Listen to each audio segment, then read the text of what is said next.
শাশুড়ি ননদিনী এর স্বামী আছে ঘরে, তাহলে আমরা বদনাম হয়ে যাবে। হ্যাঁ বদনাম মানে সখীদের বলতে কথা হচ্ছে গো।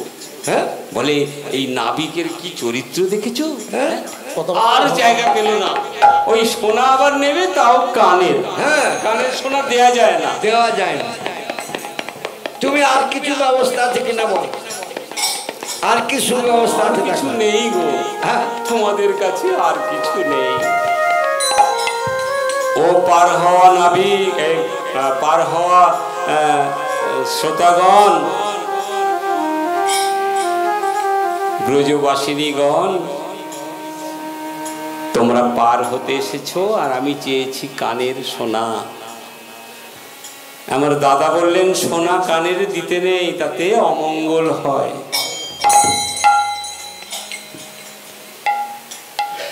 যেদিনকে এই পৃথিবীতে আমি এসেছিলাম তার আগে আমি কোথায় ছিলাম? কোথায় ছিলাম? ঊর্ধ্ব পদে হেট মুন্ডে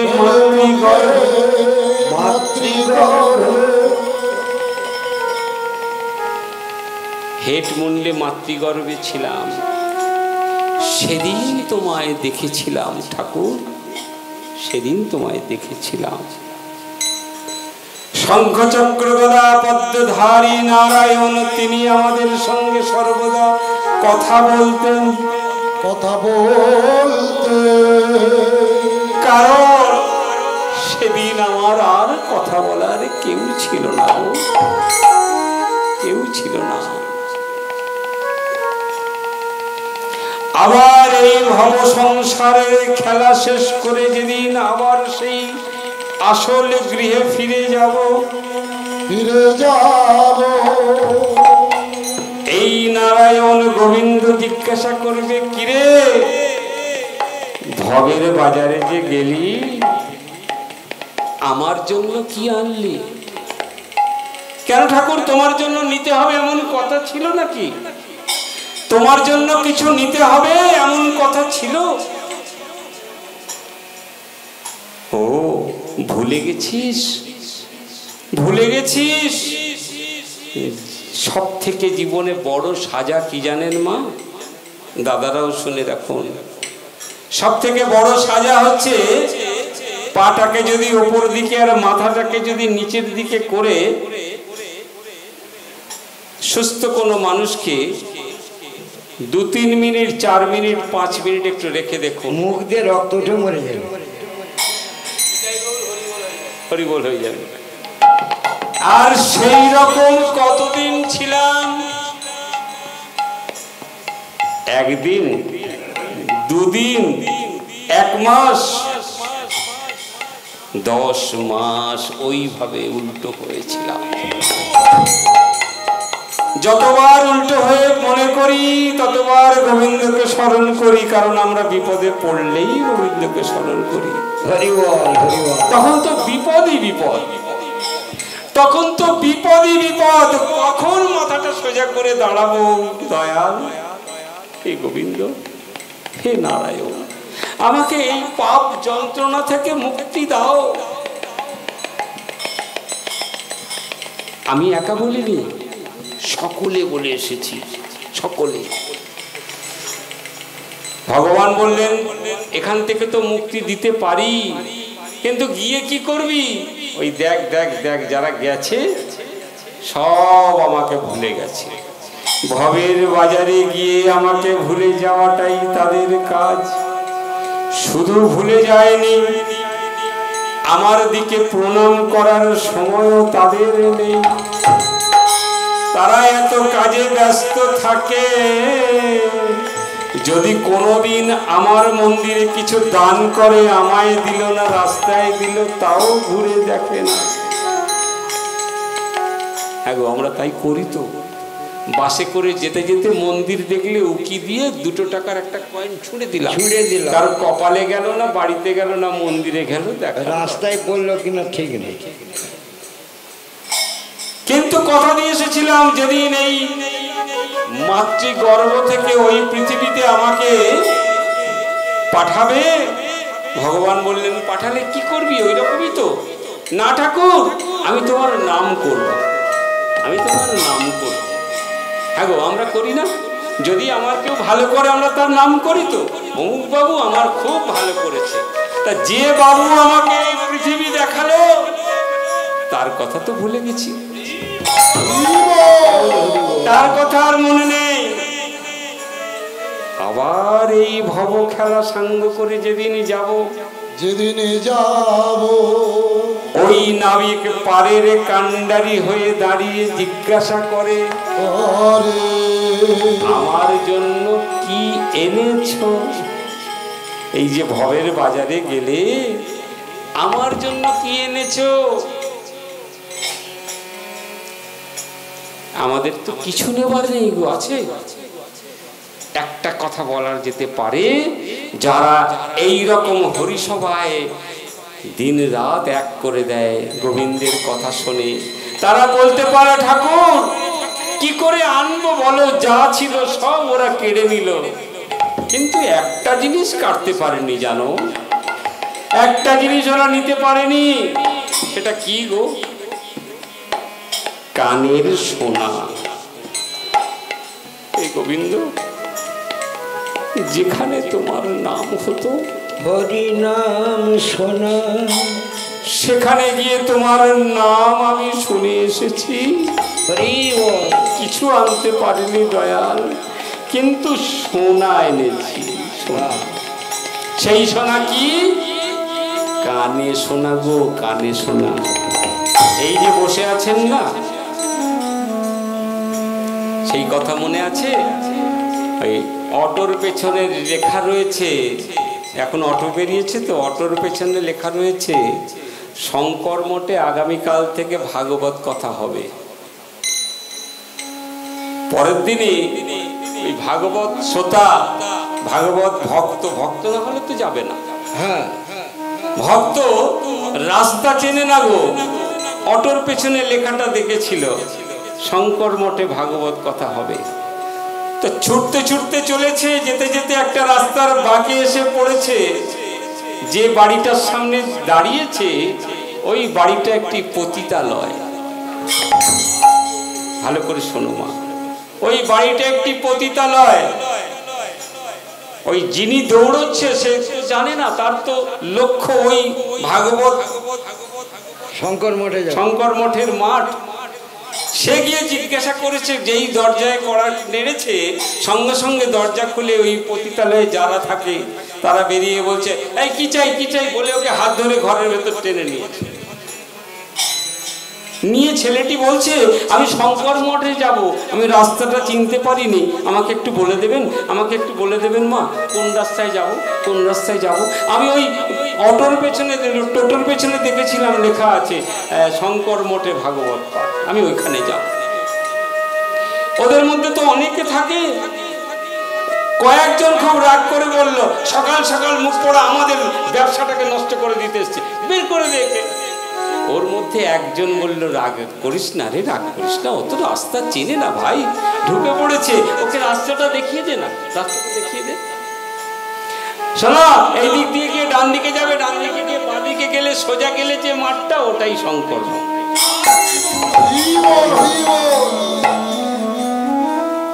এই ভবের খেলা শেষ করে যেদিন তিনি আবার গেছে ওই জমলোকে, কারণ আমরা যা কাজ করি জমি নিয়ে যাওয়ার মতো, ভালো কাজ তো কিছু করেছি বলে মনে হয় না।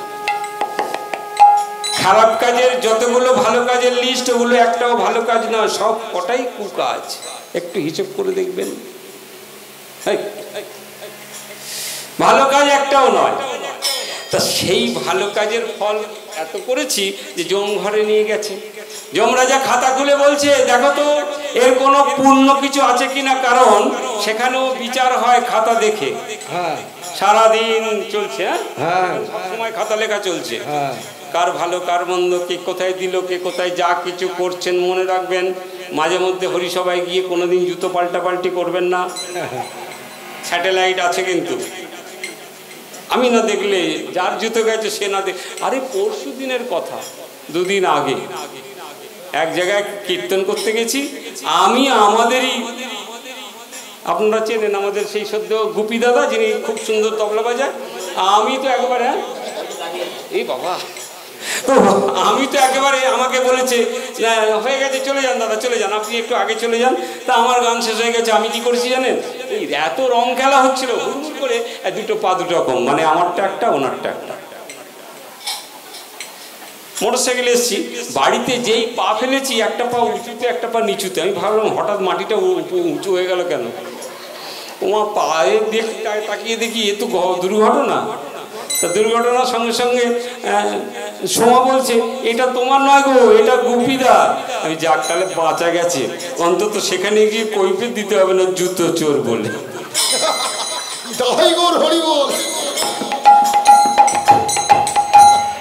যে যাই করো ওই স্যাটেলাইটে কিন্তু সব ধরা পড়বে বাবা। যেমন পড়েছে এখানে কি পড়েছে না, দেখা হচ্ছে কোনো সুকর্ম করেছে কিনা, কারণ সারা জীবন আচ্ছা পতিতালয়ে যারা থাকে তারা কি খুব ভালো কাজ করে না, কিন্তু যমরাজের বিচার খুব সূক্ষ্ম। এই যে আমাদের যে কানুন, এই কানুনের থেকেও সূক্ষ্ম বিচার তার কাছে। এখানে পয়সা দিয়ে ফাঁক দিয়ে গলে যাওয়া যায়, কিন্তু ওখানে পয়সা নেবার কোনো লোক নেই, না তো পয়সা দিতে পারবেন না পয়সা নিয়ে গেছেন। যদি বলে যমরাজ তোমার যা কিছু পাপটাপ আছে ওটা আমি কেটে অন্য খাতায় করে দিতে পারি, 2 লক্ষ টাকা দাও, ওই টাকা তো নিয়েই যায়নি, দেবো কি, যার টাকা সেখানে সব ফেলে গেছি, কাজে ওখানে টাকা পয়সা কিছু চলে না, ওখানে ঘুষ টুস কিছু চলে না। এখন ওই জন্য ওখানে পরিষ্কার বিচার হয়। বিচার খাতা দেখতে দেখতে দেখতে দেখতে দেখতে দেখতে দেখতে দেখতে দেখা গেল, শোনো শোনো, একে শুলে চড়ানো যাবে না, এর বিচার একটু চিন্তা করে দিতে হবে। কেন না, দেখো এ অমুক তারিখে এই সময় একটি ছেলেকে ভাগবতের পথ দেখিয়ে দিয়েছিল, ভাগবতের পথ দেখিয়ে দিয়েছিল। শুধু পথ দেখালে, শুধু পথ দেখালে যদি মুক্তি পাওয়া যায়, নাম শুনলে কি না জানি কি হয় গো। 100 জনমে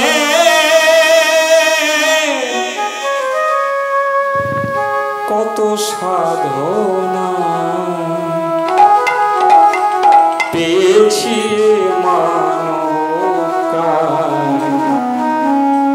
এক জন্মের ফল নয়, এক জন্মে হয় না। ও গো ভগবান, ও গো দয়াময়,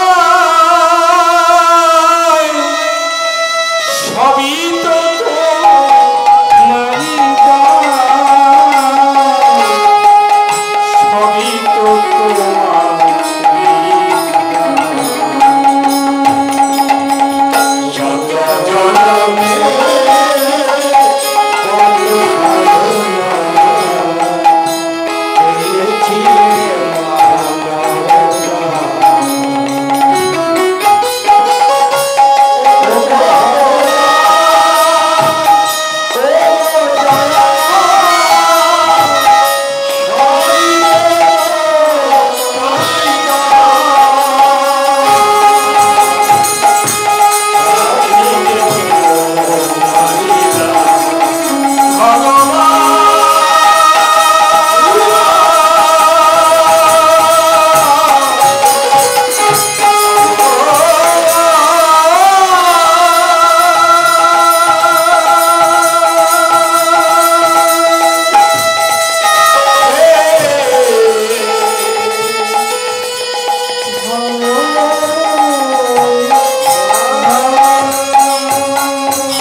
জন্মে নয়, কত জন্মের ফলে এখানে এসেছি। তাই সবাই মিলে শুনুন, এই শেষের দিকে এসে কেউ প্রসাদ নেওয়ার জন্য তাড়াতাড়ি করবেন না, সবাই কিন্তু দক্ষিণা দিয়ে যাবে। একটা দ্বিতীয় কথা হচ্ছে, আপনাদের কাছে জানাতে আমার এতটুকু অসুবিধে নেই। আপনারা দেখছেন এই যে আমার কপালের তিলক, আমি একদিন বলেছিলাম আমার মহারাজ বাবুকে, উনি আমায় জিজ্ঞাসা করেছিলেন, বাবাজি আপনি এত ঠাকুরের নাম টাম করেন, তিলক করেন না কেন? তা আমি বলেছিলাম আমি এখনো ঘর পাইনি, কোন ঘরে গিয়ে তিলক করতে হয় আমি পাইনি। আর ঘর না জেনে তো আমি ঘরে ঢুকবো না, কারণ এটা কোনো বৈষ্ণব মতে পড়ে না। তাই শত জনমের কত সাধনায় আজ ওই শুভ দিনটা আমি পেয়েছি। যিনি আমাদের মহারাজ আমাদের এই পূজা করছেন, বৃন্দাবন থেকে এসেছেন, এবারে নয় গত 2 বছর উনি আসছেন। এটা নিয়ে 64 মহন্তের ভোগ 3 বছর হচ্ছে। 3 বছর পরে আজকে সেই শুভ দিন, আজকে আমি তিলক সেবার মন্ত্র পেয়েছি, তাই আমি সেবা করেছি। আমার কাছে বড় আনন্দের দিন, বড় গর্বের দিন, কারণ সবাই আমাকে বলে তিলক না করে নাম করা যায় না। এতদিন করেছি, হয়তো আগামী জন্মে একটা ধাপ এগোলাম আমার মনে হয়, জানি না, কারণ কর্ম তো এখনো পড়ে আছে গো। আমরা লুডো খেলায় বসে আছি, এটুকু জেনে রাখবেন 1 থেকে 98 পর্যন্ত পরিষ্কার চলে যান। আর ওই যদি 1 কোনো কারণে পড়ে যায়, 99 থেকে আবার 1-এর জন্য প্রস্তুত হয়ে থাকুন। যে কোনো দিন, যে কোনো মুহূর্তে আপনি ওই 1-এ যদি পড়ে যান ভাই, সোজা একেবারে 1-এই চলে আসতে হবে। তাই জীবনের রাত্রি হয়ে গেছে বলবো না, তবে সন্ধ্যা তো হয়েছে। হ্যাঁ, গোবিন্দের কাছে জানাই এই সন্ধ্যাকালে আর যেন মনটাকে কুপথে নিও না ঠাকুর, আর নিও না। যে কদিন থাকবো আমার এই ভাই দাদা দিদি এদেরকে নিয়ে যেন এই আনন্দের হাটে থাকতে পারি। তোমার কাছে আর কিছু চাই না, তুমি সুখে থাকো, তুমি ভালো থাকো, তারই তো এই ব্যবস্থা। তুমি ভালো থাকলে আমরা সবাই তোমার সন্তান ভালো থাকবে। হে গোবিন্দ, তব চরণে শরণাগত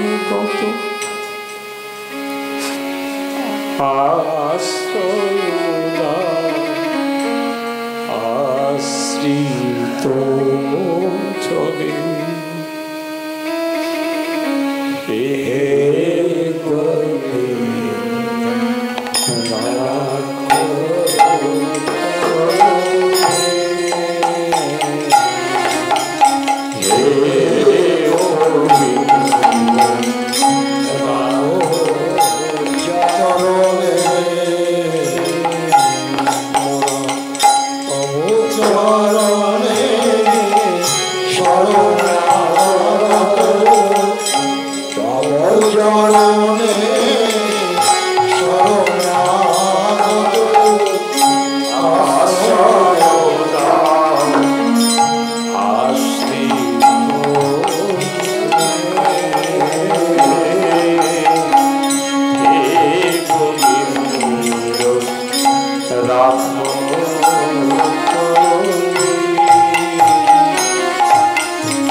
তিনি চরণে শরণ কখন দেন জানেন?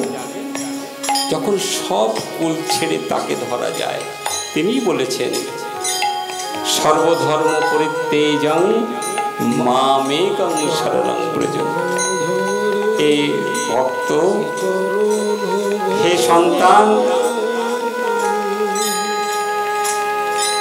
আমরা কত পুজো দেখি না, কত মূর্তি দেখি, দুর্গা মায়ের 10টা হাত, 9টা হাতেই কিছু না কিছু আছে, কিন্তু একটা হাত খোলা আছে,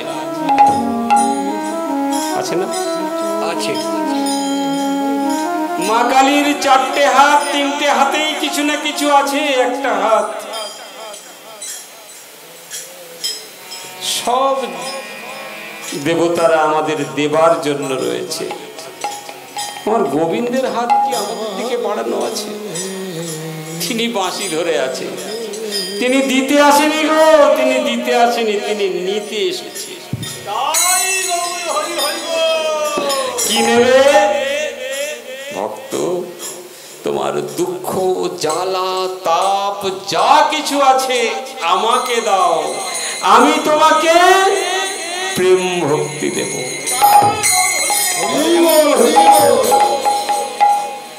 অনেক উপাচারে পূজা করলে গোবিন্দ পাওয়া যায় না। গোবিন্দকে পেতে হলে শুধু প্রেম ভক্তিটুকুই তাকে দাও। তিনি ভাবগ্রাহী ভগবান, তিনি এত প্রসাদ কিছু নেন না গো, তিনি ভাবের ভগবান। এই তার কাছে যেতে হলে আমাদের কি করতে হবে? একমাত্র রাস্তা কি? হরে কৃষ্ণ কৃষ্ণ কৃষ্ণ হরে হরে, হরে রাম রাম রাম হরে। তিনি বললেন, ভক্ত আমি সহজ রাস্তা দিয়ে গেলাম। মহাপ্রভু বললেন, আমি তোমাকে সহজ রাস্তা দিয়ে গেলাম, এত কিছুর মধ্যে যেও না। কোনো মন্ত্র লাগে না, কোনো তন্ত্র লাগে না, কোনো আগুন লাগে না। এই যে এত বড় উৎসব হচ্ছে, যেখানে যেখানে হয়েছে, কোথাও দেখছেন হু হু করে অনেক ঘি পুড়ছে, অনেক কাঠ পুড়ছে, অনেক কিছু হচ্ছে। কারণ যজ্ঞর দরকার ছিল, কিন্তু যজ্ঞর জন্য যোগ্য জিনিসই নেই। যোগ্য জিনিস কি না? যা ওই যজ্ঞ করতে গেলে যে ঘি দরকার হয়, সেই ঘিয়েই গন্ডগোল হবে না। ভগবান ওই ঘিয়ের গন্ধ শুনে অনেক দূরে চলে যাবে, তাহলে যজ্ঞ হবে না। আচ্ছা, ধ্যান জ্ঞান, ওরে বাবা একটু 10 মিনিট ঠাকুরের কাছে চোখ বুজে বসে দেখাবেন তো আমাকে। কেউ একজন আমাদের এখানে আছেন যিনি 10 মিনিট, বেশি না, যেই চোখটা বুঝবেন সঙ্গে সঙ্গে বাবা আমার সোনার জিনিস আছে অনেকগুলো টাকা নেই, আরে দরকার নেই এসবে, তবু এসে যাচ্ছে। কারণ ওই যে মহামায়া আছে, মহামায়া আমাদেরকে এমন ঘিরে রেখেছে জানো, কিছুতেই এখান থেকে আর বেরোতে দেবে না। তাই মহাপ্রভু বললেন, শোনো, এই সব মায়াকে ত্যাগ করতে হলে, সব সংসার থেকে দূর হতে হলে আমার শরণাপন্ন হবে। আমার শরণাপন্ন হলে কি করতে হবে জানো? শুধু নাম করো ভাই, নাম করো, শুধু নাম করো ভাই, নাম করো, হরে কৃষ্ণ হরি বলে নাম করো ভাই, নাম করো, হরে কৃষ্ণ হরি বলে নাম করো ভাই। আপনাদের এই অমূল্য সময় আমার মতো অধমের জন্য আপনারা ব্যয় করেছেন। আপনাদের প্রত্যেককে আমি ছোট হই বড় হই শত শত প্রণাম জানাই। এই অভাগার এই কীর্তন শোনার জন্য যারা সময় দিয়েছেন প্রত্যেককে আমার প্রণাম গোবিন্দের কাছে জানাই। আপনাদের কৃষ্ণপদে মতি হোক, গোবিন্দ যেন আপনাদের কৃপা করে। আমাদের যেহেতু নাম চলছে, আমরা শুধু নাম দিয়েই এখানে রাখবো। আগামী দিনের অনুষ্ঠান বলে রাখি, বহু আকাঙ্ক্ষিত, যা আবারও বলি আমাদের মতো অধম সংসারে তিনি কৃপা করেছেন, তাই 64 মহন্তের ভোগ হয়। আমি খুব একটা দেখিনি, কি করে হয় তাও জানি না। আমি বারবার বলি, আমার মতো একজন সাধারণ মানুষ এত বৃহৎ কাজে কি করে হাত বাড়াই জানি না। আমার মধ্যে কোনো কেউ এমন একজন আছেন যিনি করিয়ে নেন। তাই আগামী দিন আপনারা সকলে সকাল থেকে থাকবেন এবং সেই বহু আকাঙ্ক্ষিত 64 মহন্তের ভোগ আপনারা দর্শন করবেন। আর তারপরে সন্ধ্যাবেলায় আগামীকাল একটু আনন্দ উৎসব হবে। আমাদের সঞ্জয় ভাই, দাদা সঞ্জয় নস্কর আগামীকাল ও কিছু একদম গান তুলে রেখেছে, জানেন কতটা ভালোবাসে। দেখুন, এরা টাকা পয়সা ছাড়া কোথাও কিছু করে না, কিন্তু দাদা তোমার বাড়িতে কবে অনুষ্ঠান, তোমার বাড়িতে কবে অনুষ্ঠান, আরে টাকা পয়সা তোমার থেকে টাকা নেবো, ও আমাকে দিয়ে যায়, বলে কি এইটা রেখো পুজোতে লাগবে, নেয় না কিছু। সেই সঞ্জয় কালকে অনুষ্ঠান করবে, আপনারা সকলে থাকবেন। বাবাইদা আছে, কালকে ওনাদের অনুষ্ঠান। পরশুদিন মানে রবিবার। এবারে মনে হয়েছে যে আমরা সেবা দিই বটে, তবে সঠিক সেবা হয়তো হয় না, তাই ব্রাহ্মণ বৈষ্ণব সেবা তার সঙ্গে ভক্ত সেবা রবিবার দিন দুপুরবেলা আপনারা সকলে এখানে প্রসাদ পাবেন। আমি এটাও বলছি, আমার এতটাই মনে জোর আছে, এই মাইকের সাহায্যে যতদূর শোনা যায় যারা আসবেন প্রত্যেকে প্রসাদ পাবেন, কারণ পাবে তো আমার গোবিন্দ, আমি কি।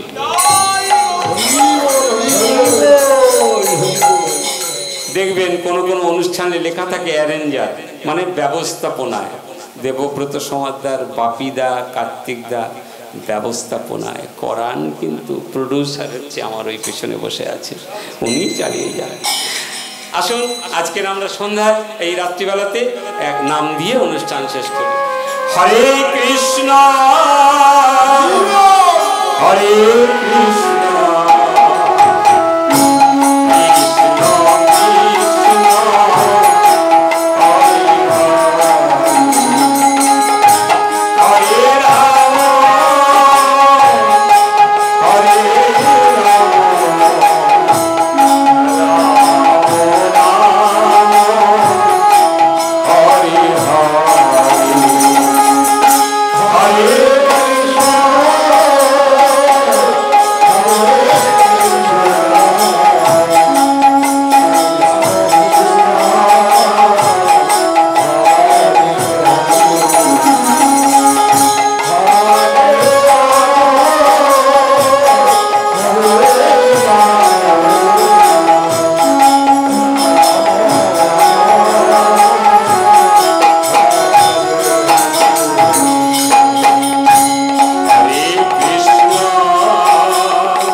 হ্যালো হ্যালো হ্যালো হ্যাঁ আর ছোট্ট করে একটা কথা বলি এই যে সোমা মানে আমার অর্ধাঙ্গিনী এই যদি সাথ না দিত সাথে না থাকতো উনি তো চালিকা শক্তি